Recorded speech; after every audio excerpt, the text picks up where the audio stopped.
So in the past day, news came out that Haason Reddick has requested a trade from the New York Jets. It's pretty crazy considering he was traded from the Eagles to the Jets just 4 months ago. But I want to share with you what Colin Cowherd had to say about this earlier today on The Herd. Here's his thoughts.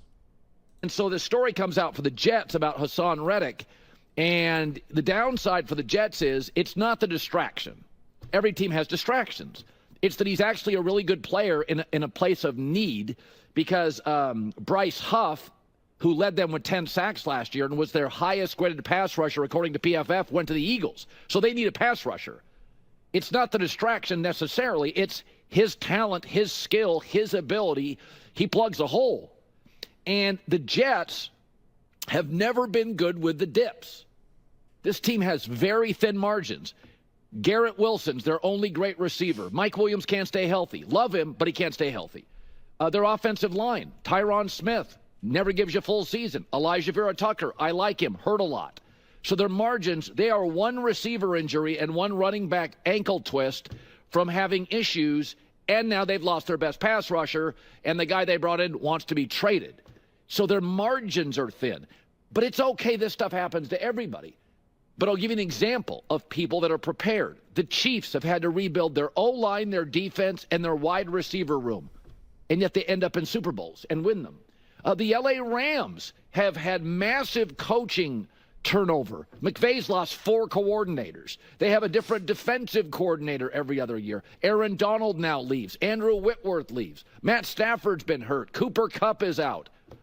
7 years, McVay, 5 playoffs, 2 trips to the Super Bowl. They draft well. Their dips are brief. The Ravens have lost great coaches. They've missed on draft picks. Lamar's been hurt. They've lost people to free agency.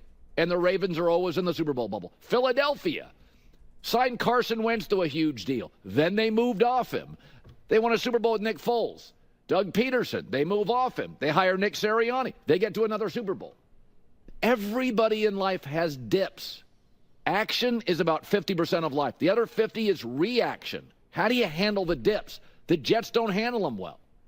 So it's not just that their GM missed on a left tackle and a quarterback, because he's hit on like 8 to 10 players. But those are ones you can't miss on, especially over a 2-3 year period.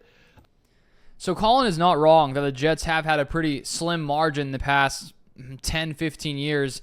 And the reason is, I'd say the biggest reason is because they have not figured out their quarterback play. Most teams, when you haven't figured out the quarterback, it's hard to find any level of success in the NFL. You look at the different quarterbacks the Jets have gone through.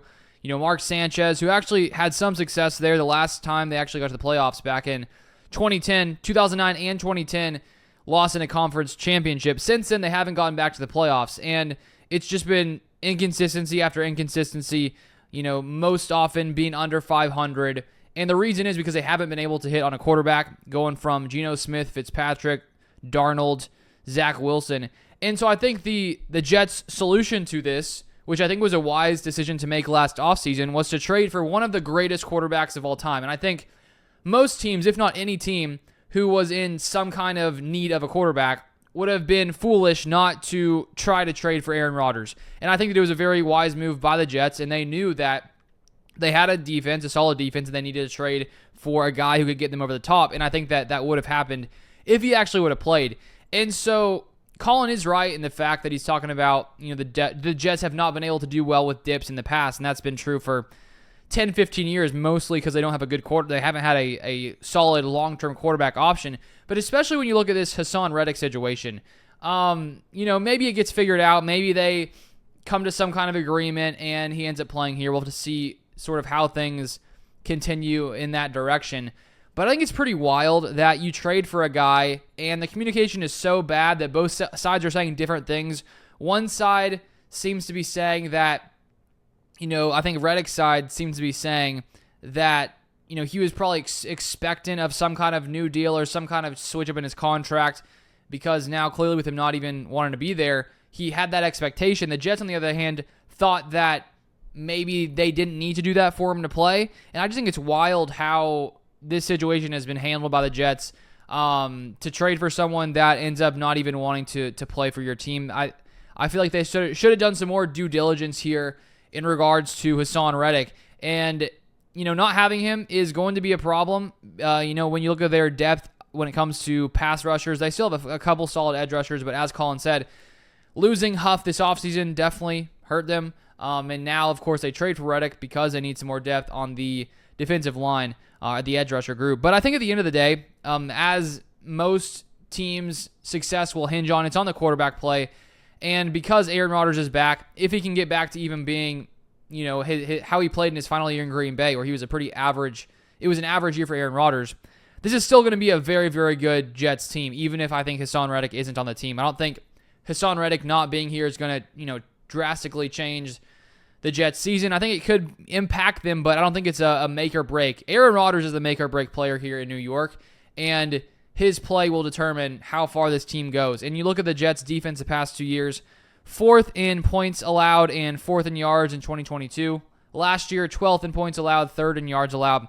This defense has been dominant, and all they need is an offense that can just be average. And I think that with Aaron Rodgers, you were at least going to get an average offense, if not a better than average offense. So the Jets' way of handling their issue with dips, as Colin Cowherd brought up, was to bring in Aaron Rodgers, and I think we're going to see it pan out for them, at least getting to the playoffs in this 2024 season. But if you want more NFL content like this, feel free to subscribe down below, and I'll see you guys next time.